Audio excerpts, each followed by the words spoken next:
Hi, I'm Elle, and this video is our first video of our Universal Upgrades series, where my dad, Tim, and I have conversations about health and all aspects of health in mind, body, and spirit. So we'll cover topics surrounding physical health, mental health, the brain, nutrition, and even religion and spirituality.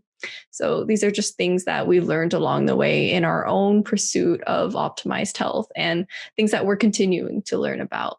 So for this episode, or first episode, we're talking about me and my own experience with depression, anxiety, suicide attempts, and what helped me eventually recover.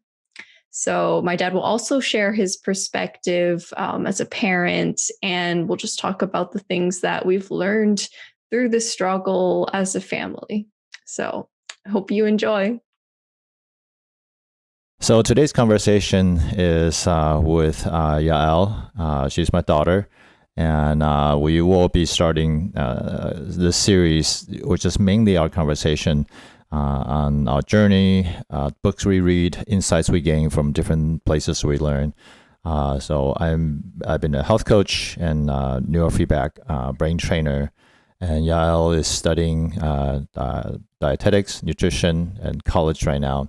But our family has gone through quite a bit of a journey, both mental health as well as physical health. So today's focus will be more on Yael's journey and her experience with depression, suicide, as well as many continual health challenges.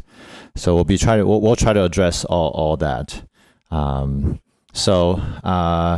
Maybe you can tell us a little bit about what you are doing right now, as a student, or who you are. So because people don't know who you are, so give us a little bit of a spiel about you. Okay, well, I live in California right now. I go to Cal Poly Pomona, and I'm a junior studying nutrition in the dietetics program. So in the future, I'm interested in going into naturopathic medicine. But yeah, my interests in I guess like future career wise does surround health, and it largely has come from my own experience being sick. And yeah, so in the future, I'd like to be able to help other people heal, especially other people who have found a difficult time like addressing their health using conventional methods and going through the conventional healthcare system. So, yeah. Yeah, because I think that's definitely been our family's experience dealing with a lot of what went on. So maybe we can just kind of start from the beginning, your journey, and it's started quite early. I mean, I think as early as maybe when you were in seventh, eighth grade.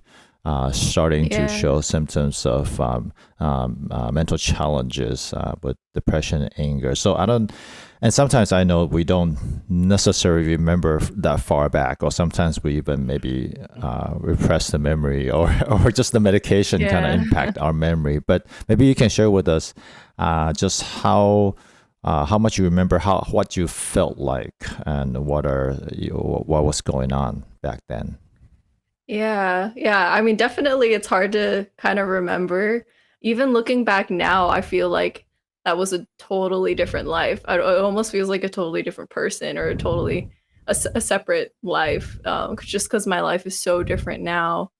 But yeah, my whole memory of that period of time when I was very depressed and on medication, off medication, that whole time, it is kind of a blur. But before this, I actually looked at some of my old like journal or like diary entries and stuff from when I was around that age, and it was almost really surprising. I was a little shocked because it just I read one when I was 12 or almost 13. I wrote like, "Oh, I'm turning 13 soon."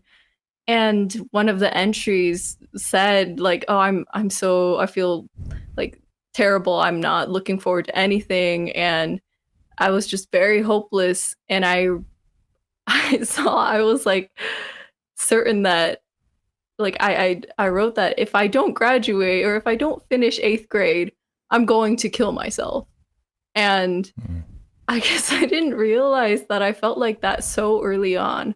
And it was, mm, yeah, it was almost kind of shocking. And it feels like a totally different person because I guess I just realized reading it just earlier that, wow, that it really started very, very early on. I was like 12 to 13. That was like seventh grade, 8th grade.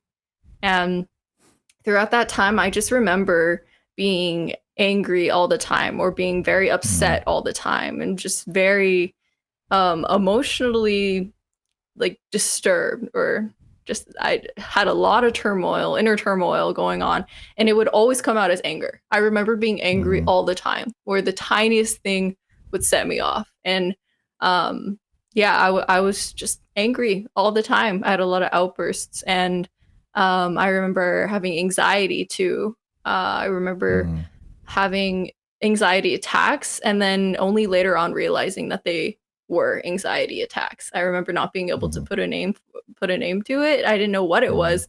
I just remember sitting at my desk on the 5th floor in homeschool trying to do my work, and then mm, I just not wouldn't be able to, and I would just be like very, very jittery, and I just like could not focus, and I just like I had so much energy, and I just like would start to freak out.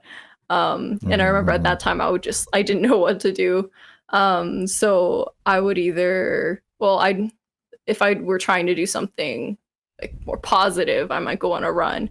But oftentimes if I did freak out, if I was very angry, then I would self-harm. And so mm, yeah, it was a lot of just like negative emotion constantly, and I didn't know what to do about it. And I remember just like wanting to be good or wanting it to stop. I mm, remember thinking a mm, lot of the times that like, oh, why can't I just be like my sister or my brother, and they're fine, like they're the good kids. I'm the one who's like freaking out all the time and like tormenting my mm, mom. And yeah, she had a really tough time too in homeschooling me. And yeah, like I remember this one time, or this period of time. I actually don't even know how long this was, but I remember because I like tormented my mom so much that I was like kicked out of the house for a while, which was like kind of ironic because I was homeschooled, you know, as a homeschooler. yeah, you got But expelled from yeah, school. yeah, yeah. And so it was not fun. It was not pleasant for any of us. But yeah, yeah, Yeah, mom definitely got the brunt of it because of yeah, homeschooling. Yeah, and it's not that we wanted to homeschool; it's just we didn't. The school that we wanted to send you to did not have capacity, so we had to wait. yeah. And you know, if it's nobody's fault, it's just the circumstances. Yeah, but definitely, I think yeah, I didn't get as much of that because I was always away to work, right? So Yeah. mom got most of that, and so you share a little bit of what that panic attack felt like. I think maybe if you remember more details, I think that may be helpful for a lot of people because because I also see right now because I'm doing neurofeedback training for some people. In fact, I just met somebody who didn't realize that she's having um, panic attacks, and then when she started to describe these symptoms, and there are definitely signs of panic attacks, but oftentimes you don't even know what it is. Like you said, you can't put a label to it, so you just know that it felt wrong, but you don't know. So maybe you can describe some of these things that you notice or remember, and I think that can be helpful.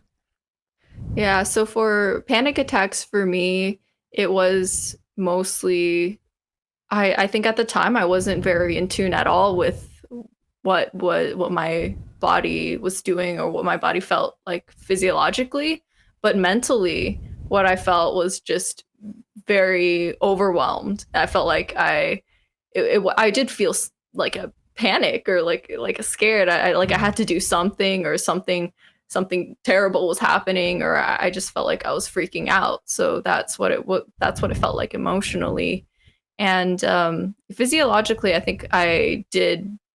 I think my heart rate was increased, and I did feel it was like going into fight or flight mode. I guess you could describe it as like sympathetic system activation, but I wasn't so in tune with that at the time.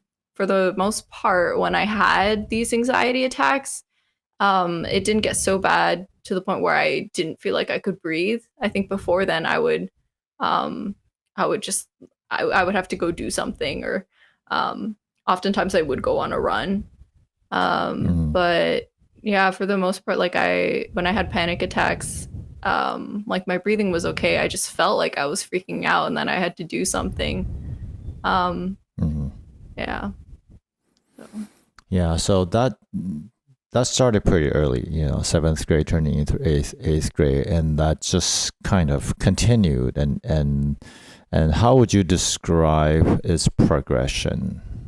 Because we also looked into starting medication back then, and we'd try all kinds of different combinations of things.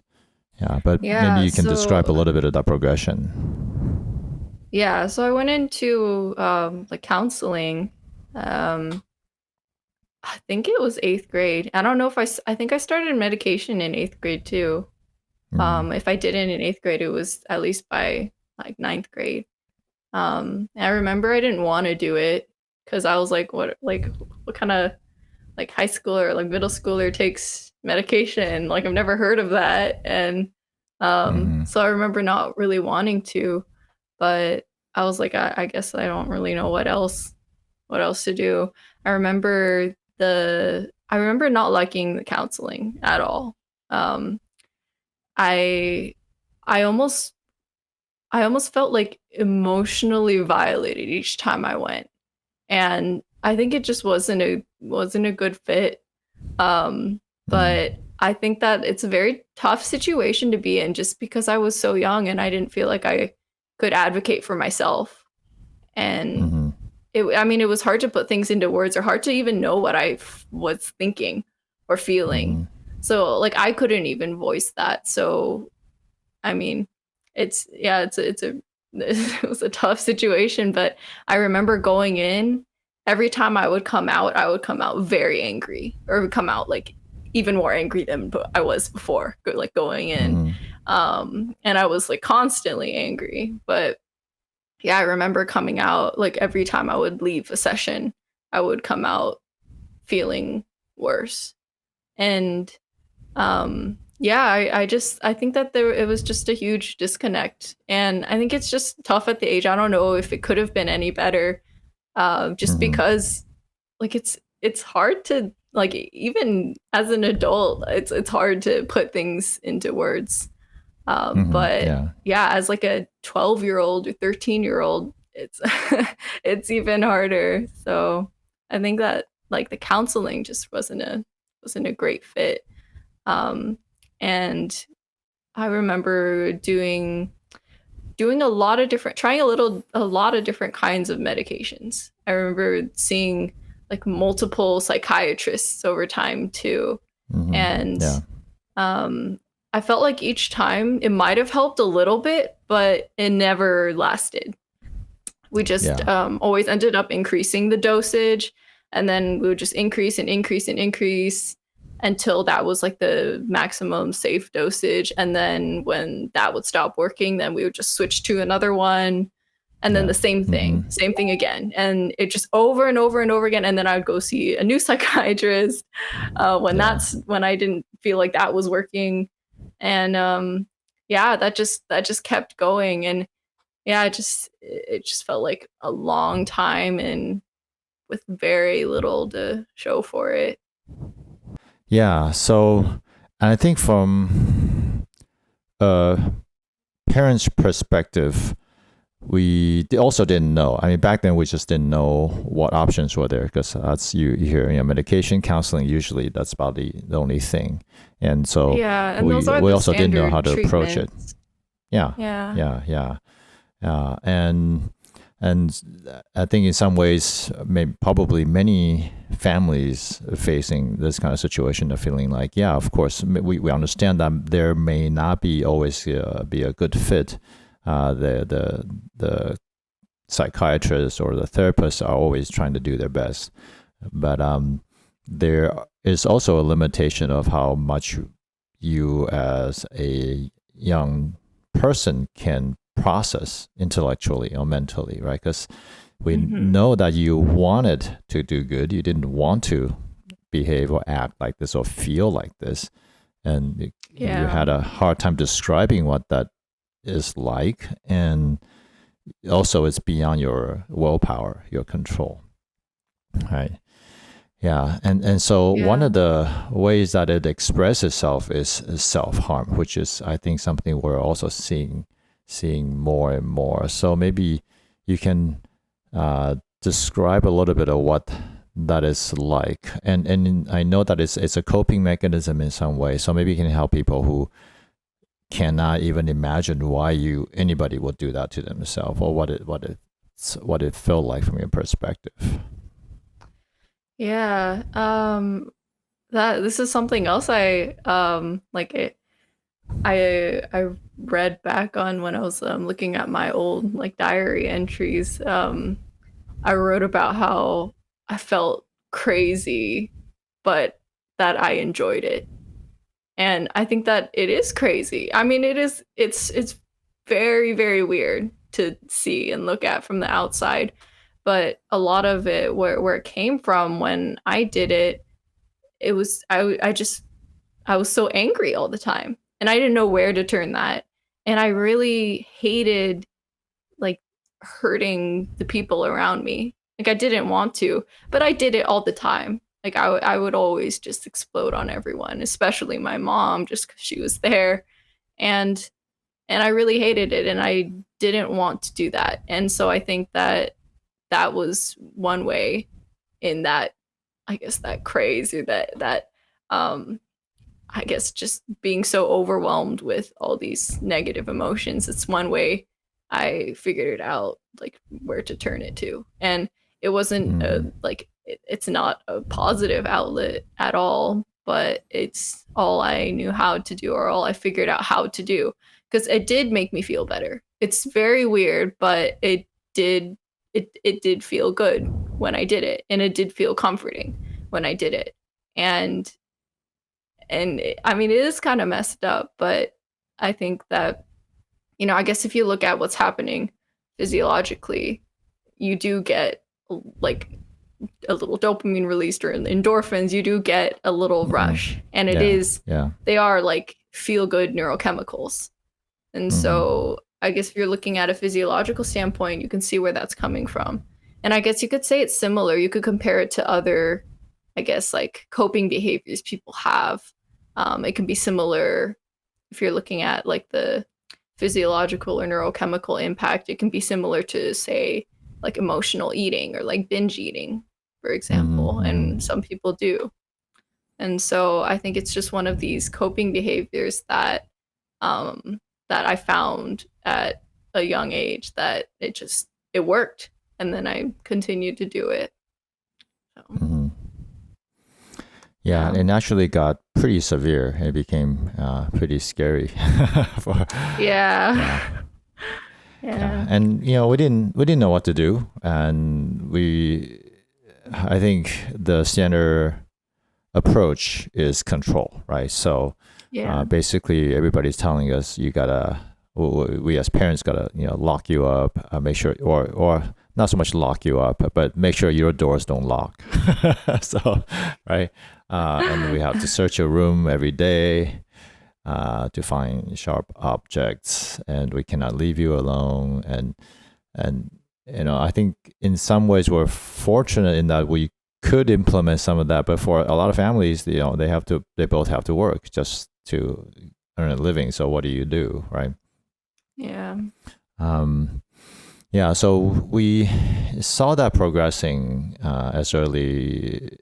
starting as early as 7th grade, and then progressing And like you said, there were cycles of ups and downs. It kind of gets better with some medication, but then it just kind of slides back. But I also remember that there are times where you seem just like very flat and kind of dumbed down, and I remember you describing simple schoolwork as being very difficult.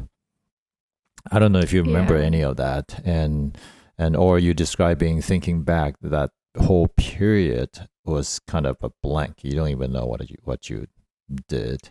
Yeah. Yeah, so I don't know Often, if you can yeah. describe some of that.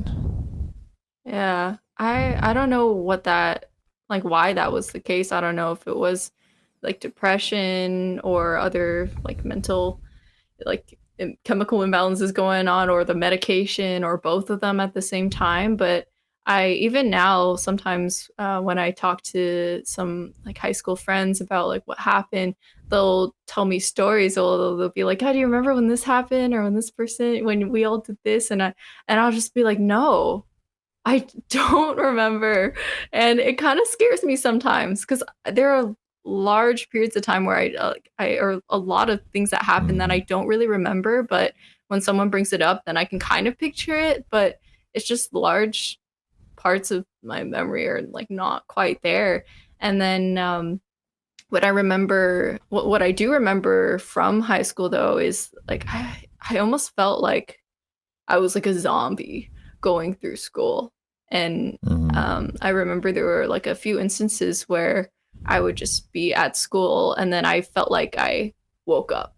This is all I know how to describe it as, but I felt like I woke up and then I'd be like, oh, I'm back. And oh, I'm in school. Oh, like geometry class. Okay. And then I would just kind of slide back down into that like autopilot zombie mode again for a long Hmm. time, and then I'd wake up again, and then just for a little bit, just to be like, oh yeah, I'm alive, and then I just go back into that state.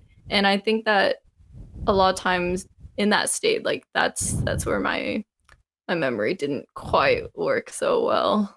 But I would Yeah. still be able to function and still talk to people and still like hang out with friends and like do things, but I guess like I wasn't there enough, or that whole like memory system wasn't working.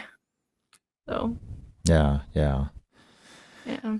Yeah. And we definitely observed that because there were times where you were asleep for a long, long time, right? Yeah. And you Yeah. get I up could and sleep still for have very 12 low energy. hours. Yeah, I could sleep for 12 hours easily and then sleep longer. Yeah. Yeah. Um, and so, I mean, of course, during that time, we try all kinds of things, right? Even beyond counseling, medication, we looked into diet changes. I think we began to realize that diet impact mental health with a very rudimentary understanding, and we even did. Went to the U.S. for a brain scan, right, with Dr. Amen, which we'll talk about a little bit later. But I think we began to realize that there's more happening than just it's a behavioral thing. It's like not enough emotional self control or behavioral self control or not enough right thinking, right? So I think we began to have some of that understanding, and then we were trying to do something positive. But I think it still wasn't enough. It was still too challenging, and so this even with that change in approach, things were still progressing negatively, and I think eventually even led to suicide attempts. So I don't know if you remember some of that thought process that you had. There were, I think, at least two times where we had to take you to the hospital, to emergency Yeah. room. Yeah. Yeah. I guess for my first suicide attempt, that was in ninth grade, I think. And I remember that one not being so planned. I mean, it was kind of planned, but I remember stashing away my medication And I remember like trying to like build up a lot and keep it for if I ever wanted to kill myself, because I did want that as an option. That's and that is one of the things that like I just like read earlier when I was looking back at my like diary entries from like 8th grade. I wrote that, okay, you know, like here's my plan B kind of thing, or here's how I'm going to kill myself if I ever need to, or if I, well, my plan at the time was if I don't finish 8th grade, then, you know, I'm going to. Um, and then I guess later, one of the ways was that like, okay, I'll like keep up, store up my medication and use that. And so I ended up doing that in 9th grade. I think it probably was a period of time where I wasn't doing too well, and then I started storing them up. I remember I had some from before. I think I don't know why I had some, but after a while, I remember you and my mom would come in. Either one of you guys would come in at night and give me my medication. And I think, I think at first you would watch me take it, but after a while, I think you just gave it to me. And so I remember taking that every night and just like putting it in my desk. And and then so like that time I remember I'm like I'll just keep it there. I don't have a specific date, but I'm just gonna store it up in case I ever like feel so terrible that, you know, I'm just gonna do it, because I remember feeling like it's, I guess, almost like as if I was living on borrowed time. Like I really shouldn't be alive, or already accepted that I don't want to be alive, but I'm just living anyway to see how it goes. And if I ever just like don't want to live anymore, then yeah, this is the default. It's kind of like my mindset already. I already accepted that, you know, one way or another, this is how I'm going to die, or this is how it's going to go. It's just a matter of when. And so that was my mindset going into the first time. I was just like, okay, if anything ever happens, if I ever feel so terrible again that, yeah, I remember again that it's not worth it, then I have like an out, or I have some relief.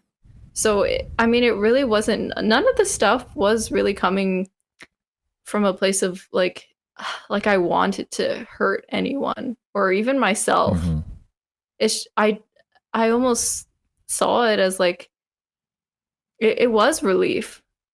And that is one thing that like I think it's like a major disconnect between people who like have committed suicide, or like who have attempted suicide or know somebody who has, and people who like just completely don't understand it, or maybe just don't have exposure to it, or like who just, yeah, just don't can't understand why anyone would do that. Because I think that for most people who do try, is it is kind of like, you know, they're seeking relief. It's like if you choose to do something, or if you choose to try to kill yourself, it's because you think that it would be better that way. And I think that it is a compelling argument. When you're in that much pain, then yeah, it would be nicer to just have none of it exist anymore. Yeah. So that's, I was almost like as if I was saving it for a rainy day kind of thing. So if it ever got so bad again, then I could, you know, I could get rid of that, all of that pain, I guess. And so that was the first time, my first suicide attempt, I guess, that reasoning. But the second one was definitely more calculated. I had a date for it. I was like, okay, on this day, I don't remember what date it was now, but I remember I'm like, on this day I'm gonna kill myself. And so at that time I you know, I knew what medication I was taking, and I looked it up to see how much would kill you. I made sure I had like many times that amount. And that was your junior by that year, I point, think. yeah, that was my junior year. Okay, And high school. Yeah, junior year in high school. Yeah. yeah. And so yeah, so I saved up a lot, and yeah. Yeah, I just took it that night. Yeah. I mean, even just hearing you describe it right now, it's pretty traumatic. I mean, for me as a parent, because I still remember driving Yeah. to the hospital and doing just activated charcoal, pumping activated charcoal into your stomach, trying to absorb that, Yeah. and definitely I think it was by the grace of God that you even lived, because the doctors were not necessarily hopeful. They could see, I mean, we could see the neurological system damage because you were shaking uncontrollably, your heart rate was not normal. I mean, it was a pretty strong medication. It was damaging your nervous system for sure. Um, but somehow you lived through it. Like you said, it was many times over lethal dosage for that medication. Yeah. And also, I mean, much later we found out that many times these medication can worsen suicidal ideation and action. Yeah. Yeah. Um, yeah. So, um, with I know that during the process you did try really hard to overcome it. I think that's maybe sometimes people do not realize the amount of mental, emotional effort you put in, or people struggling with depression put in trying to overcome it. Um, and so maybe you can describe some of that. I think it's important to hear it from somebody who's going through it. What is Yeah. it like mentally inside?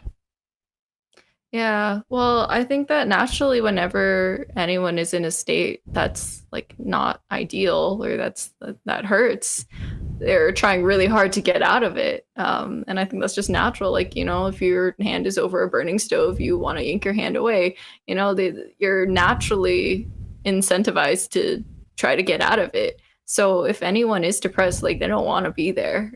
it's it's really like they're not trying to be there. It's not comfortable.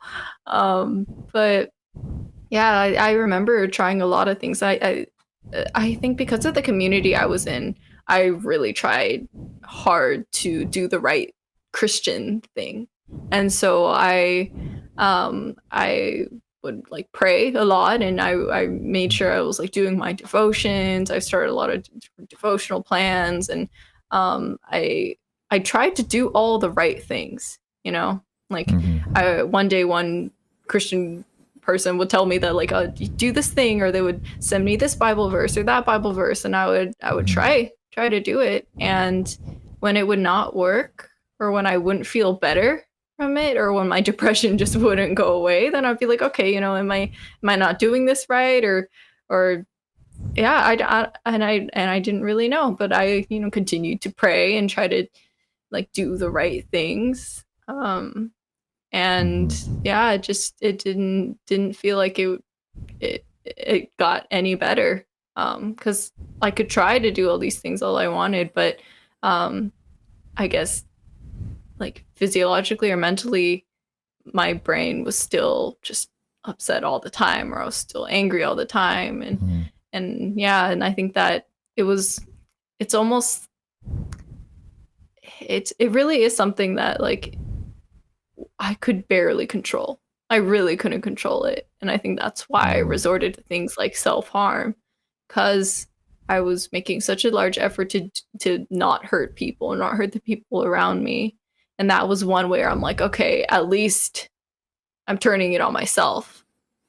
And Mm-hmm. yeah, like I really did try though. Like I would pray and like do my devotions. I remember um learning about how exercise could help, and just like neurochemically give you like more happy chemicals Mm-hmm. and stuff, and that could be a natural antidepressant kind of thing. And so I Oh, remember yeah. exercising for a time, and I didn't feel anything. I just Yeah. felt tired and sweaty afterwards, and I was like, okay, like I exercised over half an hour, like I should be feeling good now, or running, um Yeah. or doing like like P90 at home workouts and stuff like Mm-hmm. that. And I didn't feel better. I didn't have that like happy neurochemical cocktail. Like it just wouldn't really work. And I really wonder what was going on like neurologically in my brain at the time, because I remember after, when I didn't feel depressed anymore after a good amount of recovery, I remember exercising and feeling good afterwards Mm-hmm. and being like, Yeah. no wonder people exercise. I get it now. And so it really was like there were physical or like neurological limitations that were just innately there. Mm-hmm.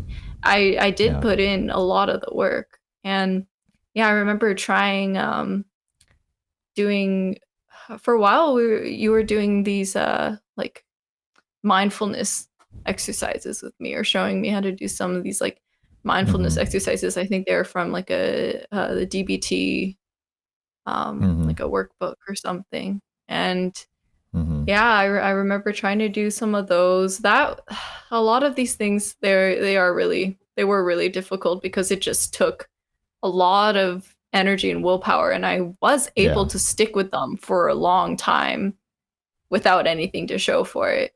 And Yeah. so Yeah. yeah, so eventually I would just stop, but I did spend a lot of time doing these things. And I think that sometimes, like, I don't know what it is. I'm no neuroscientist, but I don't know what it is, but it just I think it just didn't click. It didn't work. Yeah, and it's not for the lack of trying. In fact, I Yeah. remember seeing you put in so much effort and discipline in that depleted state. So imagine just a Hmm. little bit of willpower you have left. It's all spent on these things, right? And I can imagine how all these, everybody has an opinion or a suggestion or Yeah. on what to do, and oh, you should do this and that, and then you do it, and it seems like, from the outside, it seems like you haven't tried, but actually you have Hmm. been. Yeah, and Yeah. then you probably feel guilty about maybe not trying hard enough because it didn't work. So that's just Hmm. a lot of, I think, uh, I guess, well-intentioned advice, but in fact, I think end up piling on more guilt, and and Yeah. and it's not that anybody meant you harm, but I think we also see that it's not, it's much bigger than just discipline and willpower.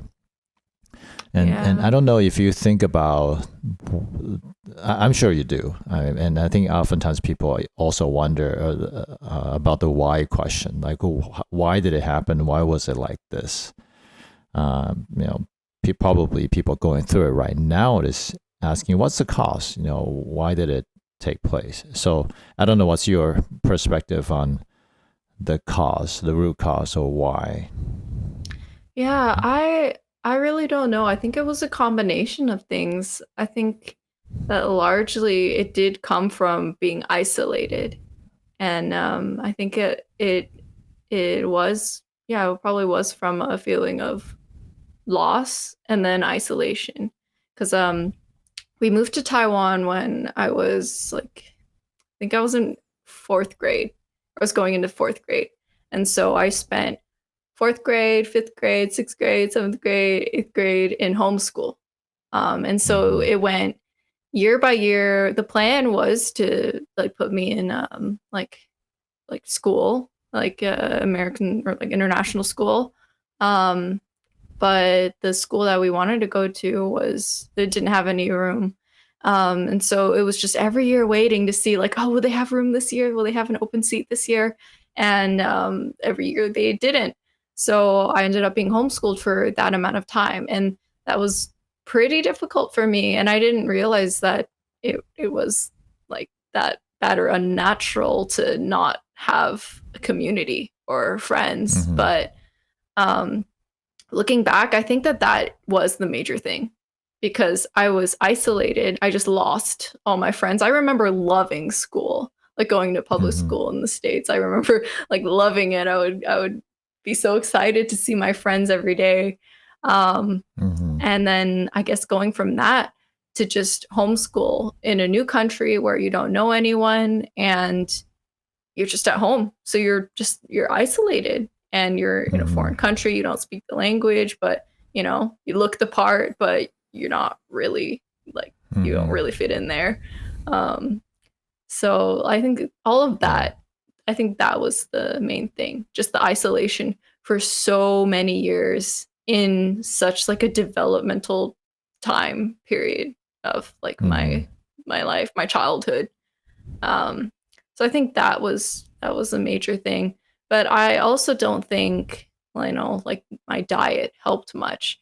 Like I really wasn't eating well at the time. And so, I was eating like we would have like I remember we would have like mac and cheese like from the Yeah. box, we make that a lot. We'd make like quesadillas and like eat a Yeah. lot of bread, sandwiches and stuff and a lot of those foods can be, pretty inflammatory, Yeah. cause a lot of like oxidation and free radicals in the system, and those can cross through the blood-brain barrier, and inflammation in the brain is linked to depression.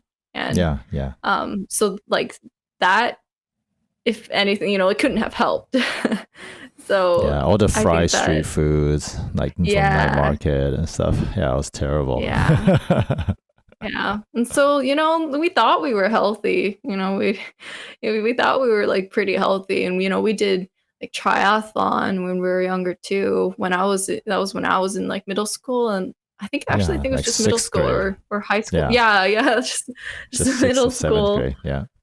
Yeah.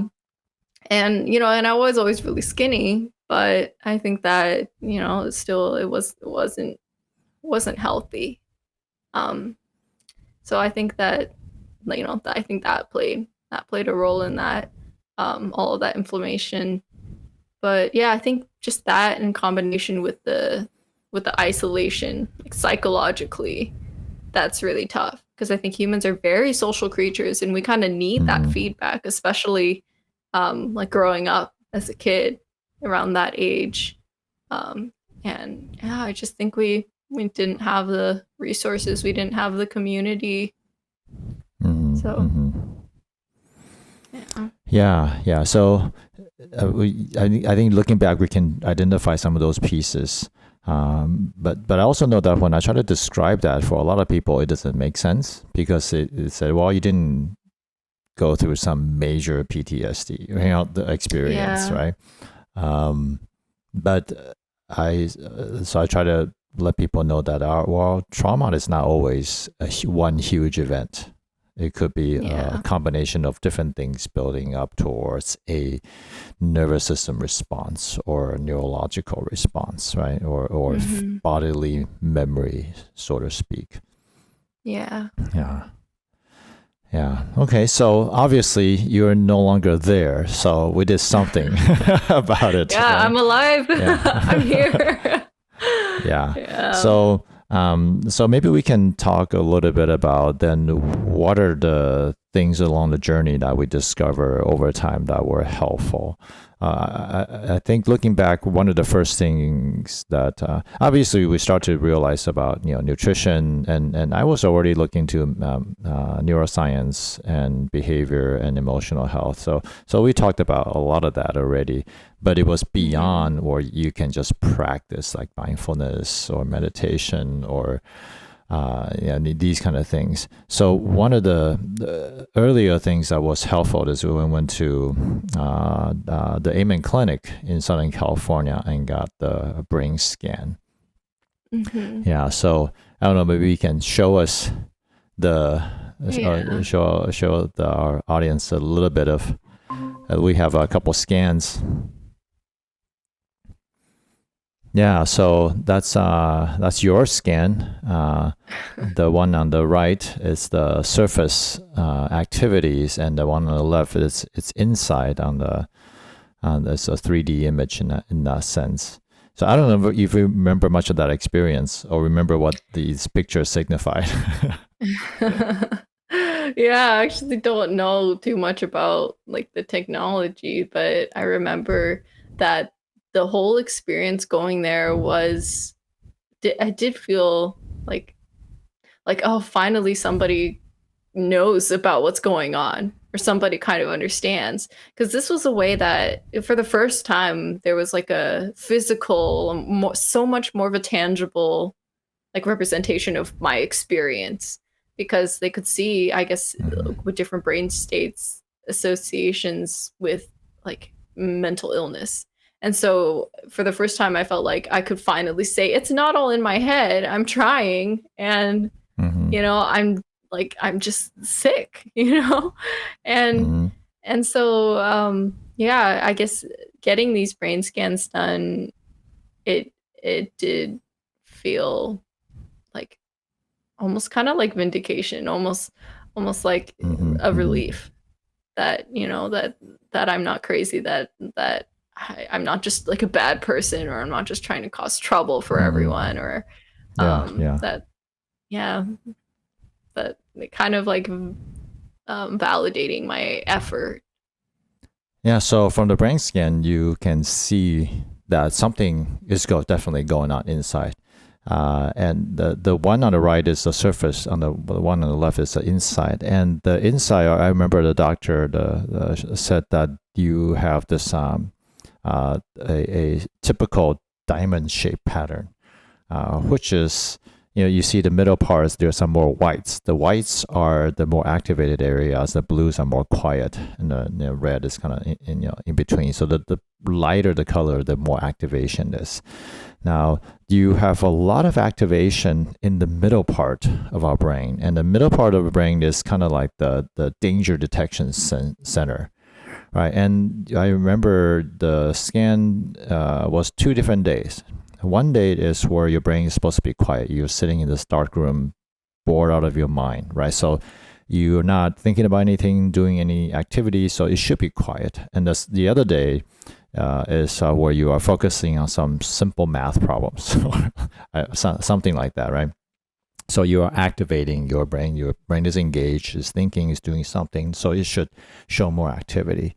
But what happened to your brain is that when it's quiet, it's supposed to be quiet, but it's in fact very activated because it's still thinking that you are in danger. So you are, you have that anxious feeling and thoughts because your brain would not quiet down, right? So that's what we see in the middle. You see that the white activated area.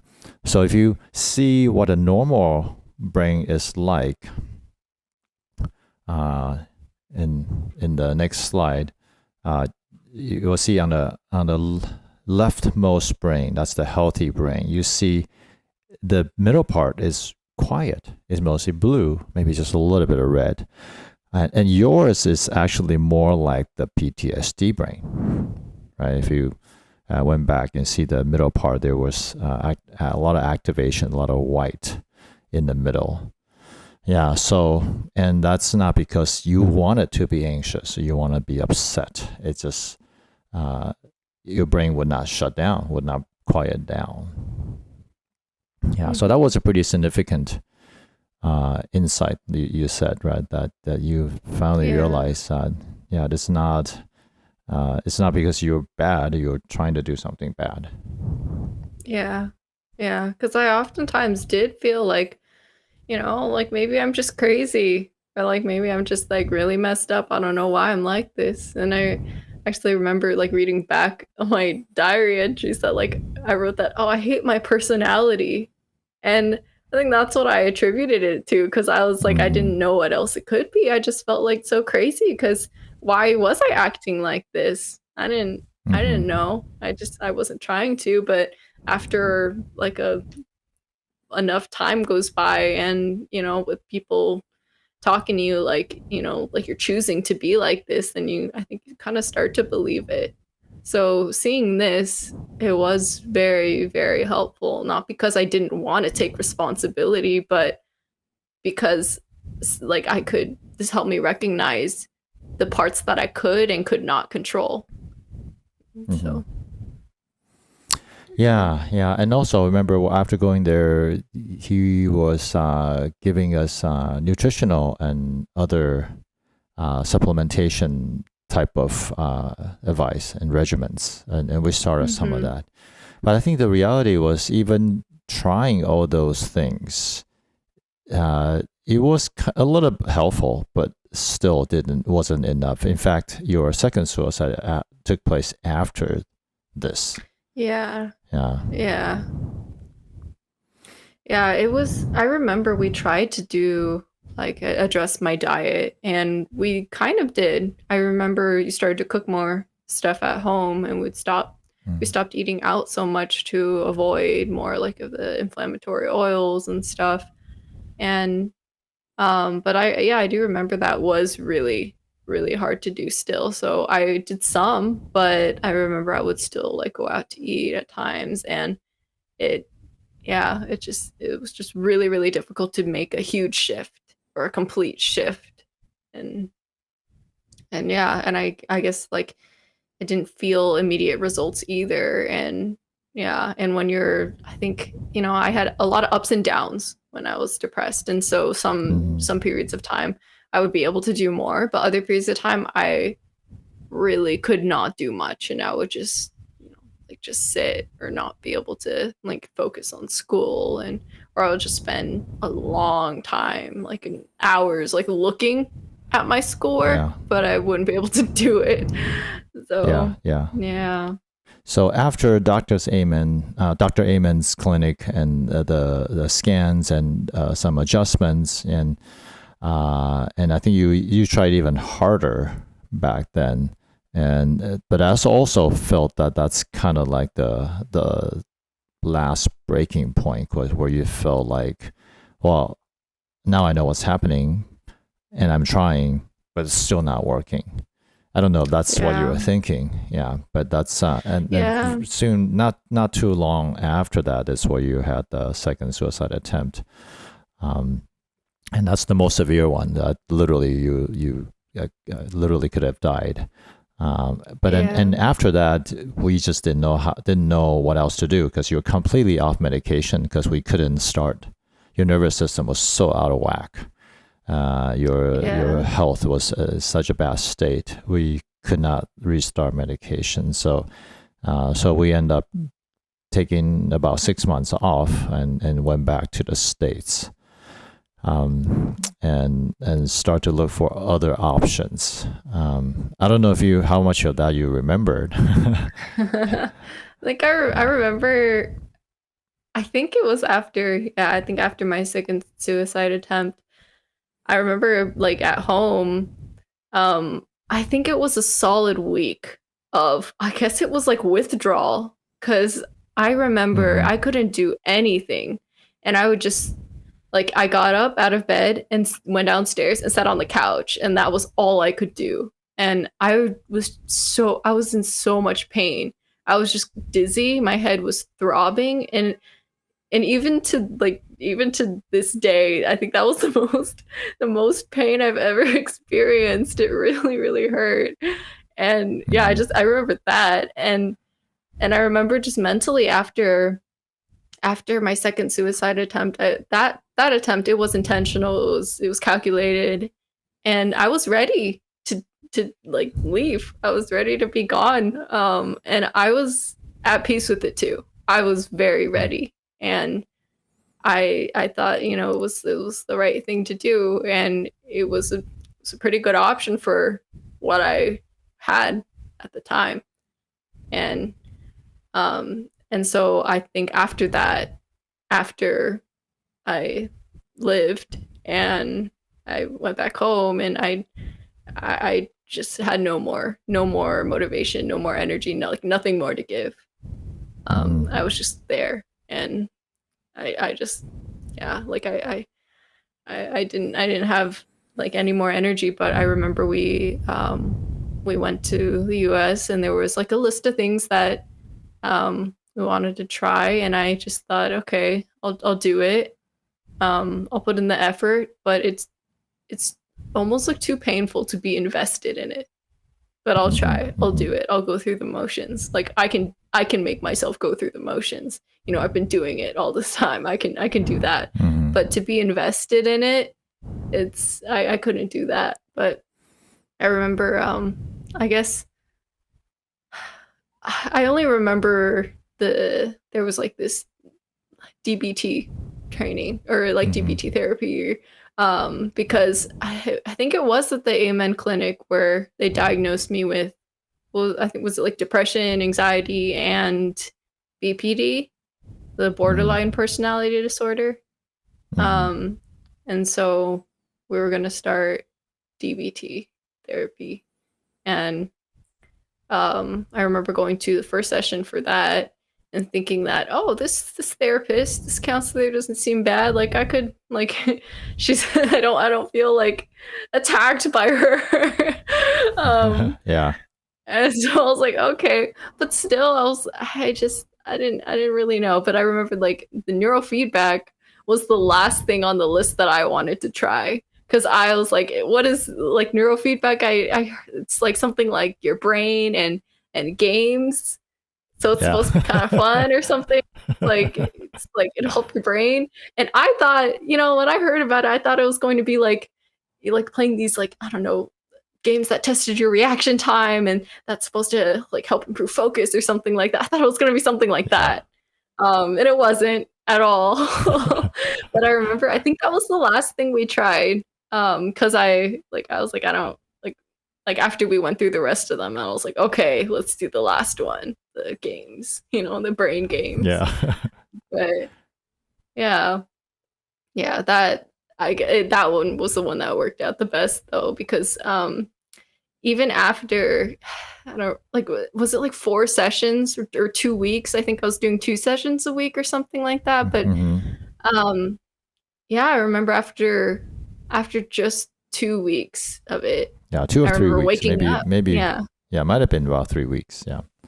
Yeah. But after like a very short period of time, I remember waking up in the morning and like, you know, going to the table and like getting food and then just realizing that, oh, I'm awake and it's like a reasonable time in the morning. And that was like a huge change because I could sleep for 12 hours, no problem. And I would sleep for that long all the time and then just sleep. Like half of the day I was sleeping. And yeah, I just remember waking up and thinking like, whoa, that's really weird. Like I have energy. And so I think that was the most significant, that was the thing that made the most significant difference. And it was really, really fast acting too. But yeah, it's just, the changes started really, really early on. Yeah. So I think you're right. We went through different, we looked into different programs and we were thinking about even maybe hospitalization in the States. They have these live-in programs. And we looked into... I forgot about that. I didn't remember that. Yeah, we look into dialectical behavioral therapy, and so we did. You did have a consult with one of the therapists, and that's right. You said you felt okay, but you didn't have any faith in it. I think at that point you just like, I'll do whatever, but I don't want to have any hope in anything. Yeah. And then we were also referred a therapist, trauma therapist that does neurofeedback. We didn't know what neurofeedback. In fact, we never heard of it until she said, "Oh, I have this thing I can try with you, and if you don't want to talk, you cannot talk about it. It's okay. It's still gonna work, right?" So you went into it. Yeah, I remember you getting better after just a few weeks. And that was a 20-session course. In fact, I think we actually ended up doing a few more sessions, more than 20, as much time as we had. And by the end of it, you were not 100% back for sure, but you were well enough to go back to school. So I don't remember. I don't know if you remember how that felt like toward the end in terms of just kind of that gradual improvement over time.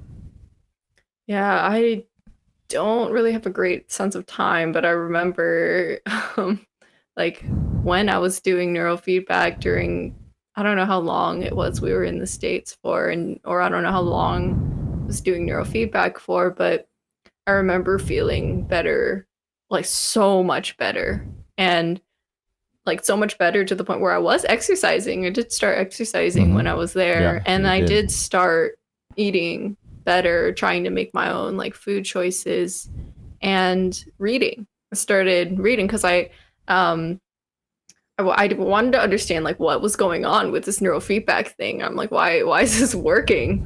And like why didn't the other things work? And like what's actually going on in the brain?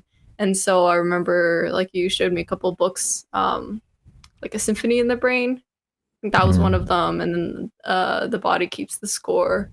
And so yeah, I went through those books and then started reading more about nutrition and things like that. And so even like just in that time period where we're still in the States when I was doing neurofeedback, I felt so much better to the point where I could, start exercising again and make lifestyle changes and, start reading and doing these things Yeah, for and myself. you dropped out And of school at that time. Actually, you're not yeah, even in school. Yeah, yeah, yeah. I dropped out of school, I think every year of high school. I dropped out of school at some that's point. true.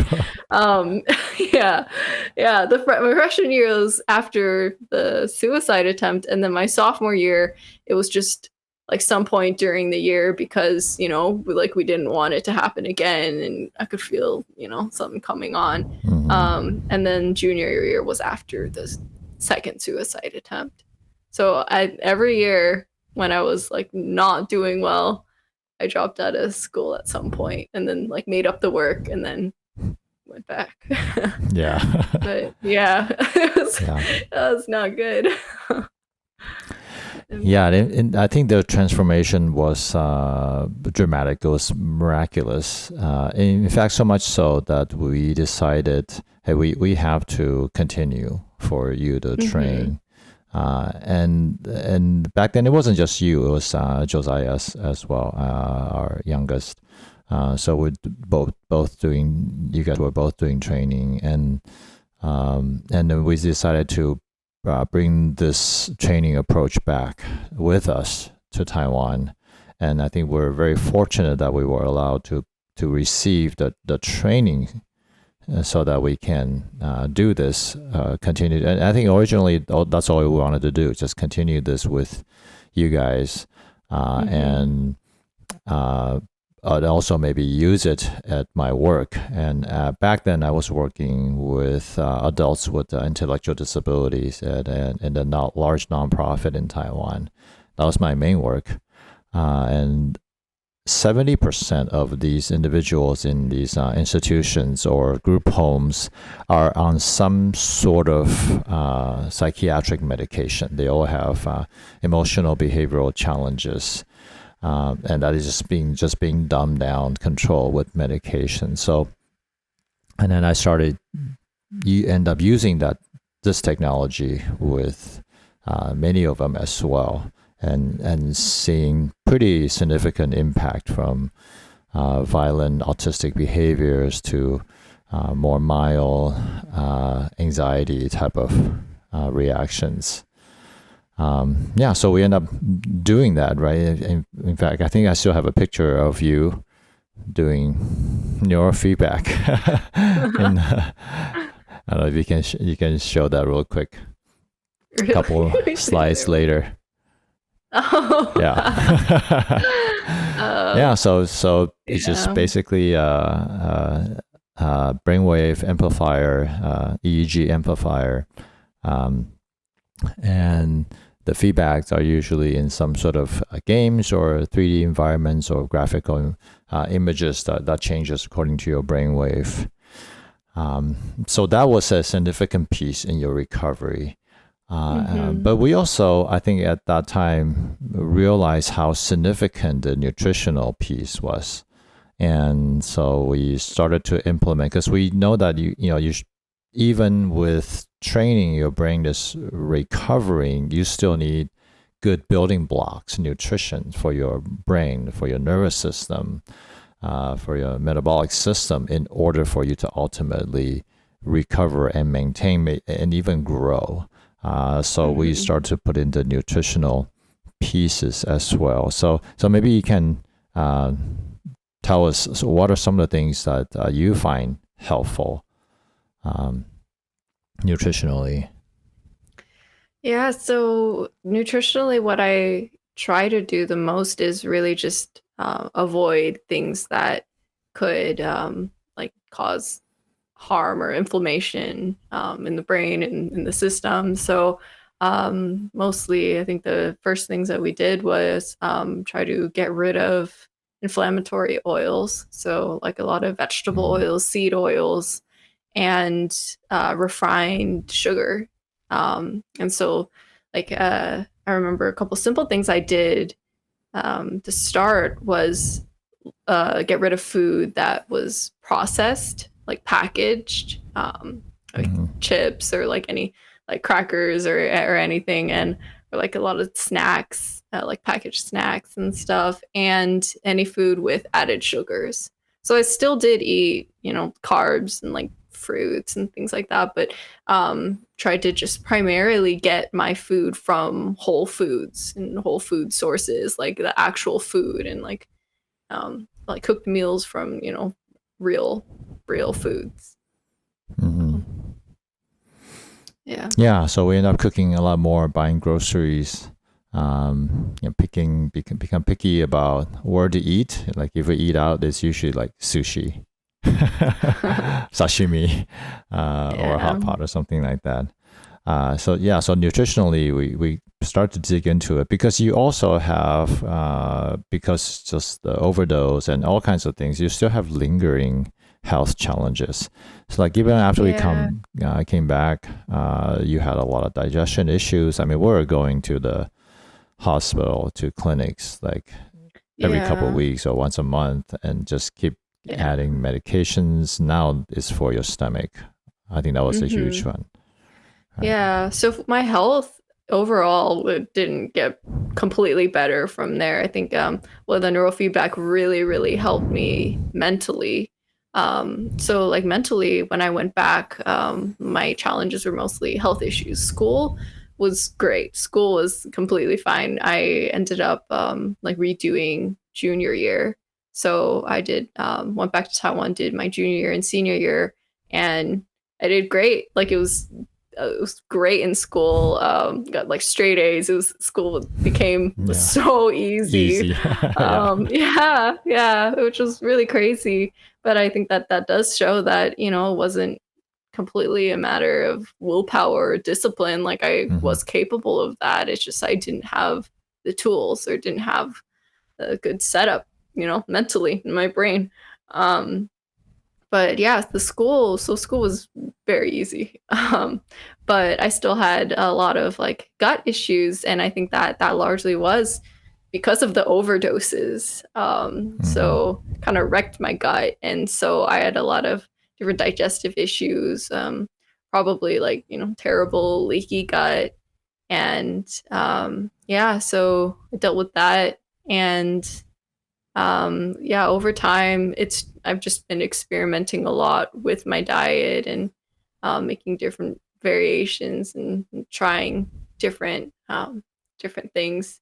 But yeah, it definitely wasn't completely better after that. Yeah, and this journey is still ongoing. In fact, I think we continue to try adjustments. I mean, we got into a ketogenic diet. I mean, that became my experimentation as well, because I would try to see how we could implement it and see how it works, right? I was eating tons of butter. Now I know I don't need to eat that much butter, but I think that's it's just part of the journey. And then so you try a lot of those things, right? Ketogenic diet and fasting, even like carnivore diet. So maybe you can describe some of the things that worked well for you. Okay, yeah. A couple of the first things I tried was the GAPS diet, or like a kind of part of the GAPS diet, or low FODMAP. And that was because one of the first like major issues I had with my gut and digestion was like leaky gut and like Yeah. terrible bloating, a lot of pain. And so so I was trying some elimination diets. And I think that I think my gut was just in a terrible state because, this was coming like straight from my second overdose. So I wouldn't say it helped a ton, but I mean it did help somewhat. I think I was just my stomach was in such a terrible state that like I just nothing I couldn't really take anything well. And yeah, it's actually been a long time, like for a good couple years. Like I've still had like really, really bad digestive issues. And so I remember it actually got worse for a while before it started to get better recently. But as it was getting worse, I remember just being so afraid of food. I became so afraid of food because any amount of food, or it felt like no matter what I ate, even like healthy foods or like foods that weren't like super processed and like junk foods, they would still make me feel pretty bad. And so I went on like a calorie deficit, which was not good for me at the time. And I think that that has also contributed to like other like hypothyroid issues that I am still dealing with now. But more recently, some of the things that I did try were the ketogenic diet or the carnivore diet. So when I tried the ketogenic diet, I remember just metabolically, I think that I had just been on a calorie deficit for so long. It was just really stressful on my body. And I remember not being able to feel like I had enough energy. I was just constantly fatigued on the ketogenic diet, but I also had different issues with my thyroid, and I don't think I wasn't on thyroid medication at the time. So like that was difficult, but low carb definitely generally helped me. I remember feeling better when I was low carb. I couldn't go all the way to keto, like very low carb, but if I stayed around like 100 grams net carb, I generally felt better. And I think that that was because of, like the digestion of carbs and like, I guess the different bacteria.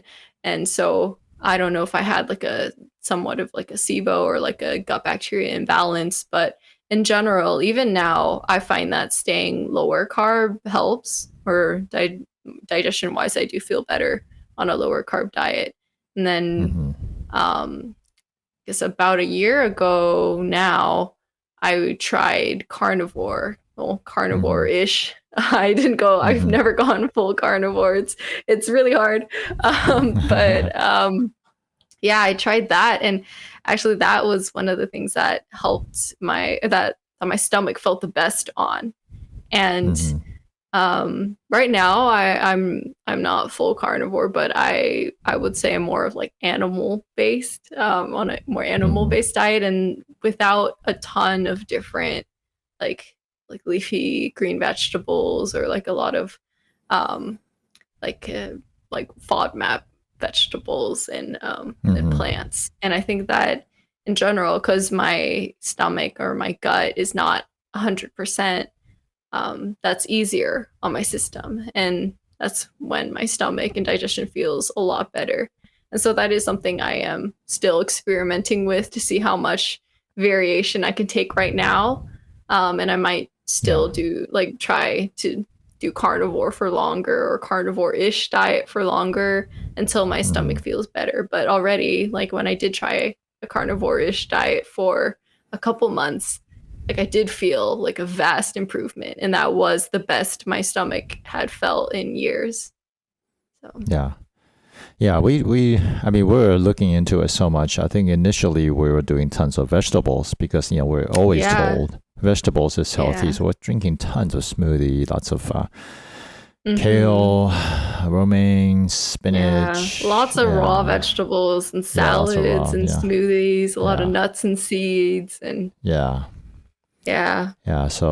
that wasn't, I mean, for me, I didn't see any significant until until I got kidney stones. Because before that, I didn't know it was bad because I'm more generally in a better state until I got kidney stones from all the vegetables. And then, but for you, I think that was very negatively impacted. I think you were doing so much vegetable salad. I remember just tiny little, even just like you get up in the morning, you drink water, your stomach is already bloated. I remember. Yeah. Yeah. Yeah, I remember getting really upset because I was like I didn't know what to eat because I remember I woke up in the morning and I ate one egg and then my stomach bloated so much and I just remember being so like self-conscious about it too. I was like I look like I'm pregnant and like I feel Yeah. so fat and yeah, but Yeah. So yeah, carnivore. I also know you did like a 3-day fast, and those are pretty helpful in terms of your yeah, thyroid yeah. reset, kind of. Yeah, so I'm actually not like I don't know what was going on physiologically, but I remember for a long time, like I tried keto multiple times, and I've done like 24-hour fasts and like almost 48-hour fasts, and then and I remember one summer I think we were in the States, and Mm-hmm. I think I was in college already, and um by that time I had started to, increase my calories again. So I wasn't at like an unhealthy calorie deficit, just like chronically. And Mm-hmm. so I was eating a more appropriate amount and I was on thyroid medication. And we decided that, like, okay, you know what, let's just try. I think it was a 48-hour fast. I don't even think it Mm. was 72 hours, but it was just a 2-day fast. And or a 2-day broth fast. It wasn't even like a Yeah, complete that's fast right. or It was broth. dry Mm-hmm. fast, a broth fast. Mm-hmm. And yeah, after that, I remember waking up the next morning, like after broke the fast, and then like the next day, I remember waking up and I'm like, wow, I feel pretty good. Like maybe this is why people fast, like I'm feeling pretty Mm-hmm. good and like I have a good amount of energy. I didn't feel like tired waking up, which was pretty normal for me. And I attributed it to like, metabolic issues, hypothyroidism. Um, but yeah, I felt like I had good energy. And then I remember just going through the day, like, okay, maybe I do need to fast more regularly. The next day I woke up and I still had that same energy. And I was like, oh, is this gonna be a thing now? Like, Mm-hmm. am I just like, do I just have this energy? I hope this doesn't go away. And it didn't. Mm-hmm. I think there was just some metabolic shift that happened, Mm-hmm. and I guess it was kind of like a kick-starting of the like, my fat burning system or Mm-hmm. my metabolism, my body getting to know how to use ketones for fuel too. Mm-hmm. And Mm-hmm. yeah, and then I guess that just really helped. Yeah, and that's when I think we've been digging into nutrition and especially the low carb, ketogenic, metabolism focused, and brain health focused nutrition for a while. So in fact, I think after this episode, we'll be diving into some of these books we read and maybe talk about them and picking out things that's been helpful and maybe we can more easily implementable, I guess, for a lot of people. So you can see some of the books we dive into, like from Nora Gagauta's Primal Fat Burner, Dr. Perlmutter, Dr. Kate Shanahan, and so forth. In fact, I think Primal Fat Burner is interesting because Nora Gagaudis is also a neurofeedback practitioner and a nutritionist. She was training people doing neurofeedback with the same system that you were trained on, and now that I'm using to train people. In fact, during one of our training sessions in one of the seminars, or not a conference, she was one of the speakers and attendant. So we had a chance to meet her. Well, I had a chance to meet her, and she signed a book in your honor for you. We still have that book. Um, um, yeah, so I think these were very helpful, right, in addressing some of these issues, because we're going to China Medical University Hospital regularly and getting medications all the time, and they didn't really do anything. So so nutrition, we'll be diving into that more. Other lifestyle factors as well. I don't know if you have some that you feel that is helpful, like I guess in my camera, I can't see the Juve unit back there.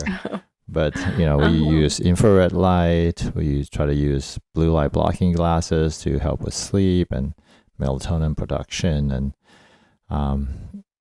what are some of the things that you do in terms of other lifestyle practices that you find is helpful for your mental health, physical health? Some of the things I'm realizing are important right now during quarantine to keep myself sane. So exercise, I think I need a regular exercise. I realize that, if I go more than a few days without exercising, then I start to not feel too good mentally. I start to get more negative. But exercise really helps me. I feel a lot more sane after a good workout. So I like to try to exercise like at least every few days. And I think just going outside, this past week, I think I haven't been prioritizing like getting outside or even just going for a walk or getting some sun. But yeah, I went on a walk a couple days ago, and I was like, wow, I really need to do this more often. So I think walking outside, getting sun, especially with the lockdown, it's very easy to, I guess, get into a more like restricted or constrained like brain state, in that it's, if you're just sitting at your desk like focusing on your work, or just inside all day and focusing on like your attention or your vision on something that's like directly in front of you, it's hard to, I guess, open up a little bit more. But it helps me to go outside and walk just to see things that are further away, and to just get that motion going. So that really helps. That in the sun, that's really nice. As for other things, I like to use the Juve, the infrared light. I don't know, it just feels good. Our cat likes it too, if you see the picture. It just feels good. And one thing I do like to do, I still need to like get on doing it regularly, but I like to, I guess, practice gratitude. I like to write things down in a little journal, and that's something that I even did when I was in high school, and in that terrible depressed state. And I think that even then, that was one of the things that was, I guess, a practice that helped. I think that one did help a bit. And it didn't cure my depression, but it did feel good. It was, I think it was helpful. And so that is something I still like to do now. So, for me, it can just be like coming up with one thing that I'm grateful for, like today or this week or these few days. So, Yeah, a lot of these lifestyle factors, I think we will dive into that in future conversations as well. I think we have a picture of the Juve that we use that our or at least one of our cats love. She always sneaks into my room or office/workout room when I'm doing Juve. She likes to lie in front of it as well. But yeah, so there are a lot of very natural, non-invasive modalities that are quite helpful for physical and mental improvement. And like you say, you also find that practices like gratitude, it's helpful, right? And we grew up in you grew up in a Christian home, and I'm like the fourth generation pastor, so lots of pastors in my in our lineage. But in many ways, that's your experience. Our whole family's experience was also a reawakening of sorts. I think a opening up of our faith understanding or spiritual understanding, and I think we're probably still in the process of allowing our soul or spirits to be reshaped and expanded. And I don't know if you want to talk a little bit about what that is like, that the angst we felt in our, I guess, a very traditional church experience or typical spiritual experience in a church. What that was like, and then how are we looking at it now, or how are you looking at it now? I think I think it was really tough just being in such a conservative Christian environment. It did feel really suffocating at times. Yeah, I think because I went to like private Christian school, and so that was just built into the school system too.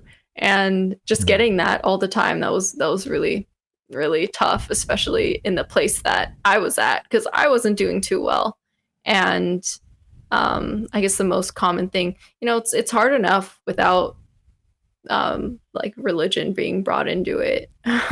Like just getting like these suggestions from people, or people telling you, oh, you should just try this, you should just try that. And it just feels like, well, I already like it. Do you think I haven't thought of that? It's my life. I'm the one who has to deal with this problem 24/7. Do you think like I haven't tried that already? And to get that with religion packed on top of it, or packed into it, it just gives it this tone of, I guess, moral superiority, or this moral judgment. And there was a lot of moral judgment just packed into like the things that people would say innately, just because when things are talked about in a religious sense, it's it often just has this like good or bad value like attached to it. And so especially with like mental illness, a lot of times people will like associate mental illness with sin, or say that mental illness is a sin, or being depressed or being anxious is a sin, or that suicide is like the worst sin. And that never felt good, because it's not like I was trying to hurt anyone. And you could say that a lot of times people just sin, and they're not trying to sin, but people fall into sin. But it's like that really wasn't helpful at the time. And it just felt very, very alienating. And yeah, I know. And I guess like I think we all experienced, a lot of us in the family like experienced people, if we went to confide in someone, we'd often be met with just, oh, here's the Bible verse, like here's another Bible verse. You go to another person, give you another Bible verse. It's kind of just like throwing Bible verses at you, because like they don't know what else to say or like what else to do. And it's like I get it, it's tough. Like I wouldn't know what to do, but at the same time, I think that just having religion in it just ended up being something that was a lot more hurtful. Just I think primarily because of the judgment. And I think that personally, in my experience, having the religion like tied into the school system made it really, really kind of complicated, because I think the way I was kind of treated at times when I was going to school, there were periods of times, like that I was out of school, or wasn't like was taking a break from school or doing school online rather than in person when I was still attending that private Christian school.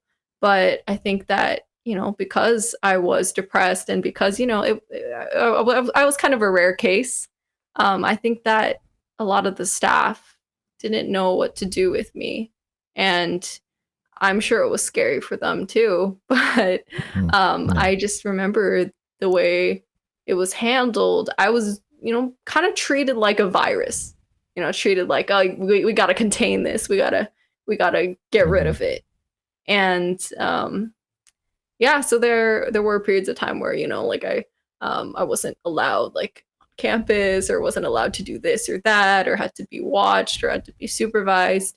Um yeah, that and, like different things that I would hear from like different people about like what Mhm. staff or what students have said about me or my family. And I mean, and then this kind of like sentiment kind of extended to some of my friends too. And I was having a conversation with a friend the other day. Um, she also, has struggled with similar things. And Mhm. she also described feeling like this. That's the way she said it, that she felt like, we were being treated like like we were viruses. Mhm. And Mhm. yeah, and so I think that because it was a little complicated because it is a school and they have to function a certain way, but just to have religion tied into it and just to constantly Mhm. have people like the staff who kind of represent the religion bring religion into it and have to make these decisions, it just made it a little kind of complicated and very hurtful. So Yeah, yeah, and I think a lot of Christianity is about exhibiting the right behavior and having right control, and that seems to override everything else. Like everything is judged black and white as a like having your behavior as an indication of you're good or bad or right or wrong. mhm. Uh, but not realizing that there are many aspects where it's much bigger and beyond our capacity. So I think even just understanding how the brain works, we begin to realize that hey, there are actually a lot of dysfunctions there. That's not so much. It's not a moral thing. It's not a. I wouldn't even say it's a right or wrong thing.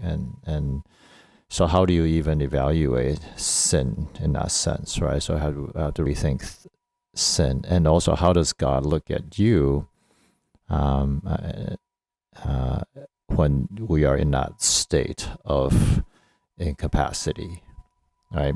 Yeah. Yeah. But I think overall, you also went through a kind of a spiritual rebirth or reawakening, and I think our whole family did in one way or another. Even as far back as when we were still in the States, you were doing neurofeedback, and we went to you went through this like a small group uh, that talks about healing and renewal, and that culminates in a 1 day kind of retreat esque kind of Mhm. experience. I don't know if you remember some of that. Yeah. Yeah. I think that largely, like spiritually for me, what that did, because I am a Christian, but I think that, I mean, it is a little like, I don't know, tricky to describe because my idea of what being a Christian is still so different from what somebody else might call a Christian. And so, and my own understanding of being a Christian has changed over time a lot too. And so I think that that class for me, I think it was just really good as an example of what a Christian environment could be when it wasn't, I guess, wasn't so toxic. So I think I was in a pretty toxic Christian environment before because I think I guess, there's a lot of oversimplification of, I guess, life in general. and issues and problems, and I guess this general I guess unwillingness to acknowledge and see that there are difficult things in life. And so I think that when I was in a Christian environment where that stuff was, I guess, where people were willing to look at the ugly side of life, then that felt good. That felt like something I could get on board with. Because I think that, growing up, I feel like I've always kind of had like a love-hate relationship with Christianity or with my faith or with religion. And I think in a lot of ways it is very toxic, because I think that like sin and salvation, everything is framed in a way, or like repentance, all that kind of thing is framed in a way that really like it it can promote self-hate. And I think it's very, very, very easy to fall into that. And I think I really, really, really bought into that. And I think that, that is one of the things that like drove my self-harm, for example. And I think that it was just a very unhealthy like mindset to be in. And being in that Bible course, that was helpful in that, like, I could it was an environment where people wanted to address the bad things or the ugly things and the problems in life in a space of non-judgment. And so, like, where everybody was willing to say, like, oh, I have this issue and that issue, and that, we're not here to say that, like, we're not here to say that you're bad or you're condemned for doing this, but that we all want to get better. And I think that that was one good step towards seeing right and wrong, or seeing life not so much in terms of sin. Because I think we are just focusing way too much on sin, or it's like a hyper focus on sin or the bad things, and because there are so many things, like countless things that you're not supposed to do. Just don't do that, don't do this, and I think that way of thinking just, I think it's very common, but I don't think it's very helpful. I think that just knowing how people work too, motivationally, or like how to, like, if you look at like training a dog, for example, like they don't function so well when you like punish them for doing something like that they did wrong, like some punishment or acknowledgement is good of what they of what they did if they messed up, but positive reinforcement is so much more powerful behaviorally, because that's kind of how our brain works in learning. And so when you reward good behavior, we get a little bit of dopamine, and we learn to reinforce that behavior or reinforce that association with the thing that is good. And so I think if we're looking at like a learning perspective, it's more powerful, or you can make more powerful change through positive reinforcement. And I think that if that applied to like Christianity or religion or behavior, I think that would look more like shooting for something rather than not doing these things. So I think sin is really focusing on like, oh, don't do this, don't do that. But I would so much rather have an example of what to do rather than what not to do.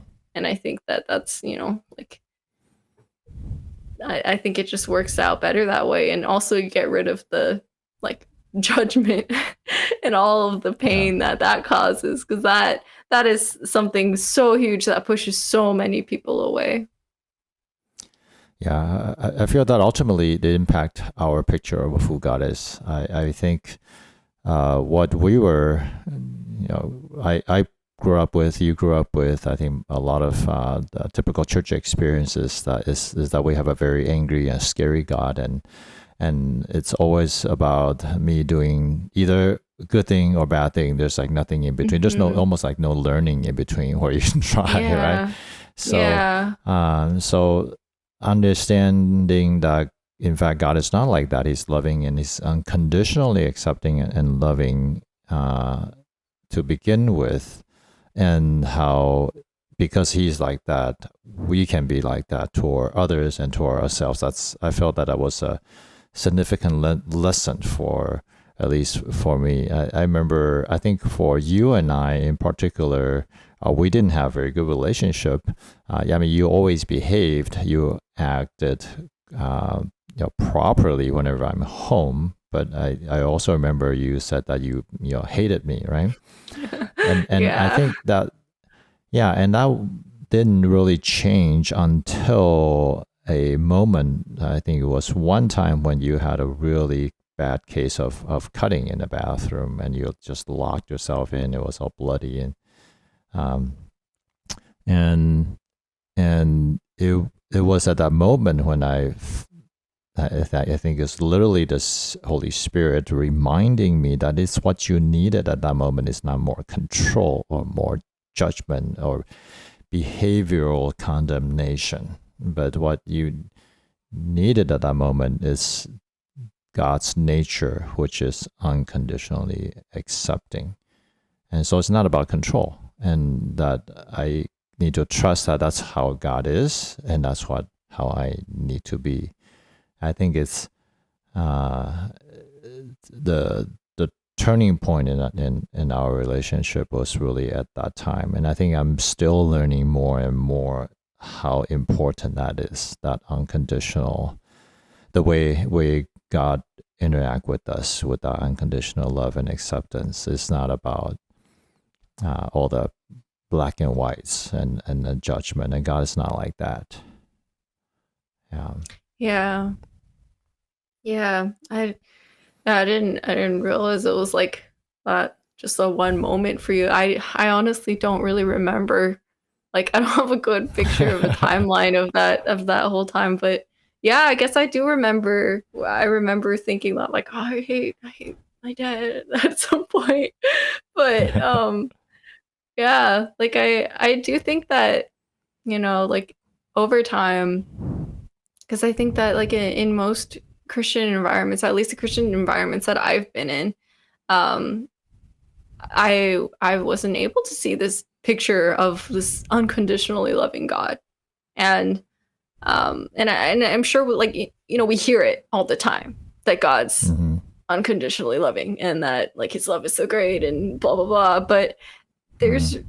I really had no picture of it. Like, no picture of it, not even in church, or like not from any church figures, and not from the Christian authority figures around me at all. And I think that, like, seeing it from you was when I started to, I feel like, understand that Christianity isn't so bad, or doesn't have to be so bad. If there's a God that's like this, or that actually cares about me like this, or that would deal with me like this, then, like, I can start to, I can get with it, like, Mm-hmm. it makes sense, because I think that, like, I think with a lot of issues people have, that, yeah, it isn't judgment or control that they need, but I guess, people need love and acceptance. And I think that it's only after that, because I think a lot of people don't even accept themselves. Mm-hmm. And Yeah. they're also judging themselves, and and it's not that, Yeah. it's not that we don't want to acknowledge that there's something wrong, but I think that that's the first step in starting to get better. and Mm-hmm. and yeah, I think that, like, in a Christian environment, it's really hard to see that. But yeah, that I think that was a turning point.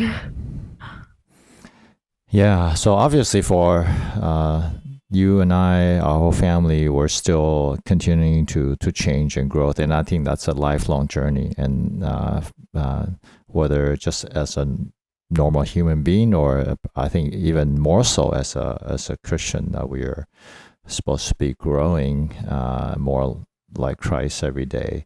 And so we are still developing, I mean, physically, mentally, emotionally, and spiritually. So that's what we hope to do in the future conversations. We want to explore different topics, seek to have, and I want to want it to be more than just these intellectual discussions. I think it's more important that we have some practices that we can engage in.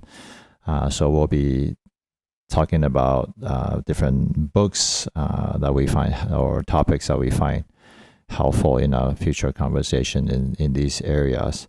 Even though you're in America and I'm in Taiwan, but thanks to internet and these video conferencing tools, we can continue to do that.